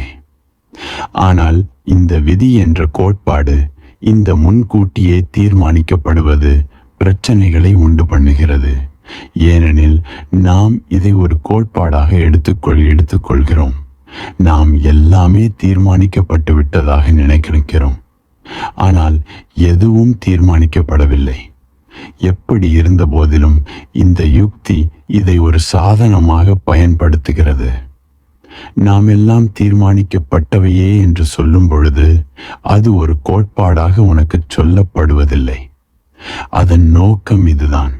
அதாவது நீ வாழ்வை ஒரு நாடகமாக முன்பே தீர்மானிக்கப்பட்டதாக எடுத்துக்கொண்டால் பிறகு அது ஒரு கனவாக மாறிவிடும். உதாரணமாக, நான் இந்த நாள், இந்த இரவு நான் உங்களோடு பேசப் போகிறேன் என்பதை அறிந்திருந்தால், அதோடு இந்த நாளில் நான் பேச வேண்டிய சொற்களும் முன்பே தீர்மானிக்கப்பட்டது என்றால், இது எதையும் சிறிது கூட மாற்ற முடியாத அளவு நிச்சயிக்கப்பட்டதென்றால், அதாவது நான் ஒரே ஒரு புதிய வார்த்தை கூட பேச முடியாது. அப்போது திடீரென இந்த முழு இயக்கத்திற்கும் நான் சம்பந்தமில்லாதவன் ஆகிவிடுகிறேன். ஏனெனில் இந்த செயல்கள் என்னிடமிருந்து பிறப்பதில்லை. எல்லாம் முடிவு செய்யப்பட்டு ஒவ்வொரு சொல்லும் பேரண்டத்திலிருந்தே வருகிறதென்றால், அல்லது நீ தேர்ந்தெடுக்கும் எந்த பெயரிலிருந்து வருகிறதென்றாலும், அப்போது நான் அந்த சொற்களினுடைய பிறப்பிடம் அல்ல. அப்போது நான் ஒரு பார்வையாளனாக, ஒரு வெறும் பார்வையாளனாக மாற முடியும். நீ வாழ்க்கையை முன்பே முடிவு செய்யப்பட்டதாக எடுத்துக்கொண்டால், அப்போது நீ அதை கூர்ந்து கவனிக்க முடியும். அப்போது நீ அதில் சம்பந்தப்படுவதில்லை. நீ தோல்வியடைந்தால் அது முன்பே முடிவு செய்யப்பட்டது. நீ வெற்றி பெற்றால் அது முன்பே முடிவு செய்யப்பட்டது. இரண்டும் முன்பே தீர்மானிக்கப்பட்டதென்றால், இரண்டும் மதிப்பையே, சம இடத்தையே பெறுகின்றன. ஒருவன் இராவணன், ஒருவன் ராமன், எல்லாம் முன்பே தீர்மானிக்கப்பட்டது. இராவணன் குற்ற உணர்ச்சி கொள்ள வேண்டியதில்லை. இராமன் உயர்ந்தவனாக நினைத்து கொள்ள வேண்டியதில்லை. எல்லாம் முன்பே தீர்மானிக்கப்பட்டவை. ஆகவே நீங்கள் வெறும் நடிகர்கள். நீங்கள் ஒரு மேடையில் ஒரு கதாபாத்திரத்தை நடிக்கிறீர்கள், அவ்வளவே. நீ ஒரு கதாபாத்திரமாக நடிக்கிறாய் என்ற உணர்வை உனக்கு கொடுத்து அதன் மூலம் நீ அதை கடந்து வர செய்வதற்கு இது ஒரு யுக்தி. இதை புரிந்து கொள்வது மிகவும் கடினம். ஏனெனில் நாம் விதியை ஒரு கோட்பாடாக நினைத்து மிகவும் பழகி போயிருக்கிறோம். வெறும் கோட்பாடாக மட்டுமல்ல, ஒரு சட்டமாகவும். நம்மால் இந்த கோட்பாடுகளையும் சட்டங்களையும் வெறும் சாதனங்களாக எடுத்துக்கொள்ளும் இந்த அணுகுமுறையை புரிந்து கொள்ள முடியாது. நான் இதை உங்களுக்கு விளக்குகிறேன். ஒரு உதாரணம் உதவியாக இருக்கும். நான் ஒரு நகரத்தில் இருந்தேன். ஒரு மனிதன் வந்தான். அவன் ஒரு முகம்மதியன். ஆனால் எனக்கு தெரியாது. நான் உணர்ந்து கொள்ளவில்லை. அவனை பார்த்தால் ஒரு இந்துவாக தோன்றும்படி அவன் ஆடை அணிந்திருந்தான். அவன் இந்துவைப் போல தோற்றம் அளித்தது மட்டுமல்ல, அவன் பேசியதும் ஒரு இந்துவைப் போல இருந்தது. அவன் ஒரு முகமதியனைப் போல இல்லை. அவன் என்னிடம் ஒரு கேள்வி கேட்டான். அவன் சொன்னான், முகமதியர்களும் கிறிஸ்துவர்களும் ஒரே ஒரு பிறவிதான் உண்டென்று சொல்கிறார்கள். இந்துக்கள், புத்த மற்றும் ஜைன மதத்தினர் பல பிறவிகள், நீண்ட வரிசையான பல பிறவிகள் இருக்கிறதென்று சொல்கிறார்கள். மேலும் அவர்கள் ஒருவன் விடுதலை அடையாவிட்டால் மீண்டும் மீண்டும் தொடர்ந்து பிறவி எடுத்துக்கொண்டே இருப்பான் என்கிறார்கள். ஆகவே நீங்கள் என்ன சொல்கிறீர்கள்? ஜீசஸ் ஞானம் அடைந்த மனிதன் என்றால் அவருக்கு தெரிந்திருக்க வேண்டும். முகம்மது அல்லது மோசஸ் இவர்களுக்கும் தெரிந்திருக்க வேண்டும். இவர்கள் ஞானம் அடைந்தவர்கள் என்றால், அதாவது பல பிறவிகள் உண்டு, அது ஒன்றல்ல என்பது. மேலும் நீங்கள் இவர்களை சரி என்று சொன்னால், பிறகு மகாவீரர், கிருஷ்ணர், புத்தர் மற்றும் சங்கரரை பற்றி என்ன சொல்வீர்கள்? ஒரு விஷயம் உறுதியானது, அதாவது அவர்கள் ஞானம் அடைந்தவர்களாக இருக்க முடியாது. கிறிஸ்துவ மதம் சரி என்றால் பிறகு புத்தர் தவறு, பிறகு கிருஷ்ணர் தவறு, பிறகு மகாவீரர் தவறு. மேலும் மகாவீரர், கிருஷ்ணர் மற்றும் புத்தர் சரி என்றால் பிறகு முகம்மது, ஜீசஸ் மற்றும் மோசஸ் தவறு. ஆகவே எனக்கு சொல்லுங்கள். நான் மிகவும் குழப்பத்தில் இருக்கிறேன். எனக்கு மிகவும் புதிராய் இருக்கிறது. இரண்டும் சரியாக இருக்க முடியாது. எப்படி இரண்டும் சரியாக இருக்க முடியும்? பல பிறவிகள் இருக்க வேண்டும் அல்லது ஒன்றுதான் இருக்க வேண்டும். எப்படி இரண்டும் சரியாக இருக்க முடியும்? அவன் மிகவும் புத்திசாலியான மனிதன். மேலும் அவன் பலவற்றையும் படித்திருக்கிறான். ஆகவே அவன் சொன்னான், நீங்கள் இரண்டும் சரி என்று சொல்லி தப்பித்து விட முடியாது. இரண்டும் சரியாக இருக்க முடியாது. அது தர்க்கப்படி சரியாகாது. இரண்டும் சரியாக இருக்க முடியாது. ஆனால் நான் சொன்னேன், இப்படி இருக்க தேவையில்லை. உனது அணுகுமுறை முற்றிலும் தவறானது. இரண்டுமே சாதனங்கள். இரண்டுமே சரியுமல்ல. இரண்டுமே தவறுமல்ல. இரண்டுமே யுக்திகள்.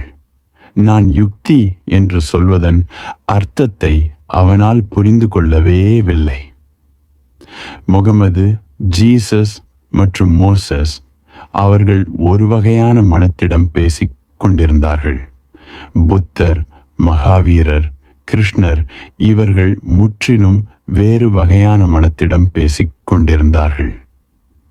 மதங்களின் பிறப்பிடமாக உள்ளவை இரண்டு, இந்து மற்றும் யூத மதம்.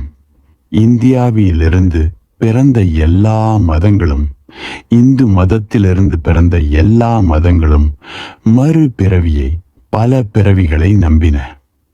யூத மத சிந்தனையிலிருந்து பிறந்த எல்லா மதங்களும், முகம்மதிய மதம், கிறிஸ்துவ மதம் ஒரு பிறவியையே நம்புகின்றன. இவையே இரண்டு யுக்திகள். இதை புரிந்து கொள்ள முயற்சி செய். நமது மனங்கள் மாறாதவையாய் இருப்பதால் நாம் விஷயங்களை கோட்பாடுகளாக கொள்கிறோம், யுக்திகளாக எடுப்பதில்லை. பலமுறை மக்கள் என்னிடம் வந்து கேட்கிறார்கள், ஒரு நாள் நீங்கள் இதை சரி என்று சொல்கிறீர்கள், மற்றொரு நாள் நீங்கள் அதை சரி என்கிறீர்கள். ஆனால் இரண்டும் சரியாக இருக்க முடியாது. உள்ளபடியே இரண்டும் சரியாக இருக்க முடியாது. ஆனால் இரண்டும் சரி என்று யாரும் சொல்லவில்லை. எது சரி எது தவறு என்பதை பற்றி எனக்கு அக்கறை இல்லை. எந்த யுக்தி வேலை செய்கிறது என்பதை பற்றி மட்டுமே எனக்கு அக்கறை. இந்தியாவில் இந்த பல பிறவிகள் யுக்தியை அவர்கள் பயன்படுத்தினர். ஏன்? அதற்கு பல காரணங்கள் உள்ளன. மேற்கத்திய நாட்டில் பிறந்த எல்லா மதங்களும், குறிப்பாக யூத சிந்தனையிலிருந்து பிறந்தவையெல்லாம் ஏழை மக்களுடைய மதங்கள். அவர்களுடைய கடவுளின் தூதுவர்கள் எல்லாம் படிப்பறிவு இல்லாதவர்கள். ஜீசஸ் படித்தவரல்ல, முகமது படித்தவரல்ல, மோசஸ் படித்தவரல்ல. இவர்கள் எல்லோரும் படிக்காதவர்கள், நாகரிகமடையாதவர்கள், எளிமையானவர்கள். மேலும் அவர்கள் சிறிதும் நாகரிகமடையாத, ஏழ்மையான, செல்வம் பெறாத மக்கள் கூட்டத்திடமே பேசிக் கொண்டிருந்தார்கள். ஒரு ஏழை மனிதனுக்கு ஒரு பிறவியே போதும் போதும் என்று இருக்கும். அவன் பட்டினியில் இருக்கிறான், செத்துக்கொண்டிருக்கிறான். நீ அவனிடம் போய் பல பிறவிகள் உண்டு, அவன் மறுபடியும் மறுபடியும் பிறவி எடுத்து கொண்டே இருப்பான், அவன் ஆயிரக்கணக்கான பிறவிகள் உள்ள சக்கரத்தில் உழலுவான் என்று சொன்னால், அந்த ஏழை மனிதன் இந்த முழு விஷயத்தையும் குறித்து மனமுடைந்தே போவான். நீ என்ன சொல்கிறாய் என்று ஏழை மனிதன் கேட்பான். ஒரு பிறவியே மிகவும் அதிகம். ஆகவே ஆயிரக்கணக்கான, கோடிக்கணக்கான பிறவிகளை பற்றியெல்லாம் பேசாதே, இதை பேசாதே. இந்த பிறவி முடிந்தவுடன் உடனடியாக சொர்க்கத்தை எங்களுக்கு கொடு என்று கேட்பான். இந்த பிறவி முடிந்தவுடன் உடனே அடைய முடியும் என்றால் மட்டுமே கடவுள் அவனுக்கு ஒரு உண்மையாக மாறுவார். புத்தர், மகாவீரர் மற்றும் கிருஷ்ணர் மிகவும் செல்வச் செழிப்போடு இருந்த சமூகத்திடம் பேசிக்கொண்டிருந்தனர். இன்று இதை புரிந்து கொள்வது மிகவும் கடினமாகிவிட்டது. ஏனெனில் முழு சக்கரமும் திரும்பிவிட்டது. இப்போது மேற்கத்திய நாடுகள் செல்வச் செழிப்போடும் கிழக்கத்திய நாடுகள் ஏழ்மையோடும் உள்ளன. அப்போது கிழக்கே செல்வச் செழிப்பும் மேற்கே ஏழ்மையும் இருந்தன. எல்லா இந்து மதத்தின் அவதாரங்களும், எல்லா ஜைன தீர்த்தங்கரர்களும், எல்லா புத்தர்களும், ஞானமடைந்தவர்களும், இவர்கள் அனைவரும் இளவரசர்கள். இவர்கள் அரச குடும்பத்தைச் சேர்ந்தவர்கள். அவர்கள் படித்தவர்கள், பண்பட்டவர்கள், நாகரிகமடைந்தவர்கள், எல்லா விதத்திலும் தேர்ச்சி பெற்றவர்கள். நீ புத்தரை மேலும் தேர்ச்சி பெறச் செய்ய முடியாது. அவர் முழுமையாக தேர்ச்சி பெற்றவர், பண்பட்டவர், படித்தவர். மேலும் எதுவும் சேர்க்க முடியாது. புத்தர் இன்று வந்தால் கூட எதுவும் சேர்ப்பதற்கு இல்லை. ஆகவே இவர்கள் செல்வச் செழிப்பான சமுதாயத்திடம் பேசிக்கொண்டிருந்தனர். நினைவில் கொள், செல்வச் செழிப்பான சமூகத்திற்கு வேறு மாதிரியான பிரச்சனைகள் இருக்கும். செல்வச் செழிப்போடுள்ள சமூகத்திற்கு இன்பம் அர்த்தமற்றது, சொர்க்கம் அர்த்தமற்றது. ஒரு ஏழ்மையான சமூகத்திற்கு சொர்க்கம் மிகவும் அர்த்தமுள்ளது. சொர்க்கத்தில் வாழும் ஒரு சமூகத்திற்கு சொர்க்கம் அர்த்தமற்றதாகி விடுகிறது. ஆகவே நீ அதை முன்மொழிய முடியாது. சொர்க்கத்தை அடைவதற்காக ஏதாவது செய்யும் ஒரு தூண்டுதலை நீ உருவாக்க முடியாது. அவர்கள் ஏற்கனவே அதில் இருக்கிறார்கள், அதில் சலிப்படைந்திருக்கிறார்கள். கிருஷ்ணர், ஆகவே புத்தர், மகாவீரர் மற்றும் சொர்க்கத்தை பற்றி பேசவில்லை. அவர்கள் விடுதலையை பற்றி பேசினர். அவர்கள் இதை தாண்டி இருக்கும் ஒரு இன்பமான உலகை பற்றி பேசவில்லை. அவர்கள் இன்பமும் துன்பமும் ஆற்ற ஒரு நிலை மாற்றமடைந்த உலகை பற்றி பேசினார்கள். ஜீசஸின் சொர்க்கம் இவர்களை வசீகரித்திருக்காது. இவர்கள் ஏற்கனவே அங்கு இருந்தனர். இரண்டாவதாக, செல்வச் செழிப்பான ஒருவனுக்கு உள்ள உண்மையான பிரச்சனை சலிப்புதான். ஏழ்மையான ஒருவனுக்கு எதிர்காலத்தில் இன்பத்தை தரும் உறுதிமொழியே தேவை. ஏழ்மையான மனிதனுக்கு கஷ்டப்பட்டு கொண்டிருப்பதே பிரச்சனை. செல்வச் செழிப்பான மனிதனுக்கு கஷ்டம் என்ற பிரச்சனை இல்லை, சலிப்புதான் பிரச்சனை. அவனுக்கு எல்லா இன்பங்களும் சலிப்பை தருகின்றன. மகாவீரர், புத்தர் மற்றும் கிருஷ்ணர் இவர்கள் எல்லோரும் இந்த சலிப்பை பயன்படுத்தினர். அவர்கள் சொன்னார்கள், நீ எதுவும் முயற்சி செய்யாவிட்டால் நீ திரும்ப திரும்ப பிறந்து கொண்டே இருப்பாய். இந்த சக்கரம் சுற்றி கொண்டே இருக்கும். நினைவில் கொள், இதே வாழ்க்கை திரும்பவும் வரும். இதே பாலுணர்வு, இதே செல்வம், இதே உணவு, இதே அரண்மனைகள் திரும்ப திரும்ப வரும். ஆயிரக்கணக்கான தடவைகள் நீ இந்த சக்கரத்தில் சுழன்று கொண்டே இருப்பாய். செல்வச் செழிப்பான மனிதனுக்கு, எல்லா இன்பங்களையும் அறிந்தவனுக்கு இது ஒரு நல்ல வழி அல்ல. இந்த ஒரே மாதிரியான வாழ்க்கையே பிரச்சனை. இதுதான் அவனுடைய கஷ்டம். அவனுக்கு புதிதாக ஏதாவது வேண்டும். மகாவீரர், புத்தர், கிருஷ்ணர் சொன்னார்கள், புதிதாக எதுவும் இல்லை. இந்த உலகம் பழமையானது. சொர்க்கத்தின் கீழ் புதியது எதுவும் இல்லை. எல்லாம் அதே பழையவைதான். நீ இவை எல்லாவற்றையும் முன்பே சுவைத்திருக்கிறாய். அதையே தொடர்ந்து சுவைத்துக் கொண்டிருப்பாய். நீ ஒரு சக்கரத்தில், சுழலும் சக்கரத்தில் இருக்கிறாய். இதை கடந்து போ. இந்த சக்கரத்திலிருந்து வெளியே குதி. ஒரு செல்வச் செழிப்போடு இருப்பவனுக்கு அவனுடைய சலிப்புணர்வை மேலும் அதிகப்படுத்தும் ஒரு யுக்தியை உருவாக்கி கொடுத்தால்தான் அவன் தியானத்தை நோக்கி நகர முடியும். ஒரு ஏழ்மையான மனிதனுக்கு நீ சலிப்பை பற்றி பேசுவது அர்த்தமற்றதாக இருக்கும். ஒரு ஏழ்மையான மனிதன் ஒருபோதும் சலிப்படைவதில்லை. ஒருபோதும். செல்வச் செழிப்பானவனே சலிப்படைகிறான். ஒரு ஏழ்மையான மனிதன் ஒருபோதும் சலிப்படைவதில்லை. அவன் எப்பொழுதும் எதிர்காலத்தை பற்றி யோசித்துக் கொண்டிருக்கிறான். ஏதோ ஒன்று நடக்கப் போகிறது, அதன் பின் எல்லாம் சரியாகிவிடும். ஏழ்மையான மனிதனுக்கு உறுதிமொழி தேவைப்படுகிறது. ஆனால் அந்த உறுதிமொழி மிக நீண்ட தூரத்தில் இருந்தால் அது அர்த்தமற்றதாகிவிடுகிறது. அது உடனடியானதாய் இருக்க வேண்டும். ஜீசஸ் சொன்னதாக குறிப்பிடப்பட்டுள்ளது, எனது வாழ்நாளிலேயே, உங்களது வாழ்நாளிலேயே நீங்கள் கடவுளின் பேரரசை காண்பீர்கள். இந்த கூற்று முழு கிறிஸ்துவ மதத்தையும் 20 நூற்றாண்டுகளாக துரத்தி கொண்டிருக்கின்றது. ஏனெனில் ஜீசஸ் சொல்லியது, உங்கள் வாழ்நாளிலேயே உடனே நீங்கள் கடவுளின் பேரரசை பார்க்கப் போகிறீர்கள்.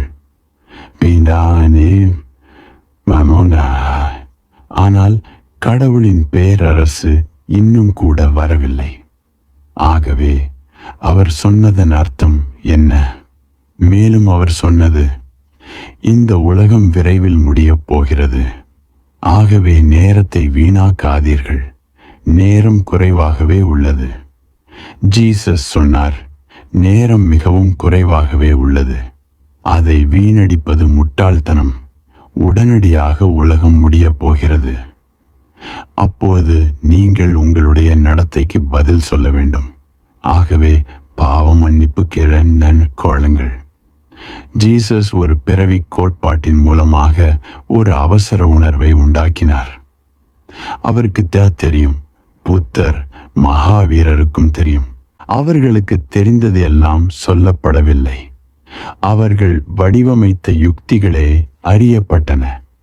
இது அவசரத்தை, சமீபத்தை உருவாக்கும் சாதனம். அப்போதுதான் நீ செயல்பட ஆரம்பிப்பாய் என்பதற்காக.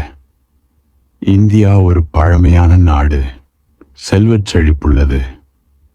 எதிர்காலத்தை பற்றிய உறுதிமொழியால் ஒரு அவசரத்தை உருவாக்குவது என்ற கேள்விக்கே இடமில்லை.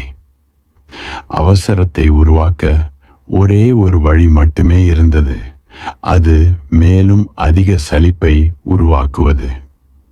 ஒரு மனிதன் அவன் திரும்ப திரும்ப திரும்ப திரும்ப எல்லையற்ற முறை முடிவே இல்லாமல் பிறந்து கொண்டே இருக்க போகிறான் என்ற உணர்வடைகையில உடனே அவன் வந்து கேட்கிறான், எப்படி இந்த சக்கரத்திலிருந்து வெளியே வருவது? இது மிகவும் அதிகம். இப்பொழுது நான் இதை இனிமேலும் தொட முடியாது. அறிய முடியக்கூடியதையெல்லாம் நான் அறிந்து விட்டேன். இதுவே திரும்பவும் நடந்தால் அது பயங்கர கனவு. நான் இதையே திரும்ப திரும்ப செய்ய விரும்பவில்லை. எனக்கு புதிதாக ஏதாவது வேண்டும். எனவே புத்தர், மகாவீரர் மற்றும் கிருஷ்ணர் சொன்னார், இந்த ஆகாயத்தின் கீழே புதிதாக எதுவும் இல்லை. எல்லாமே பழையதும் ஒரே மாதிரியானதும் தான்.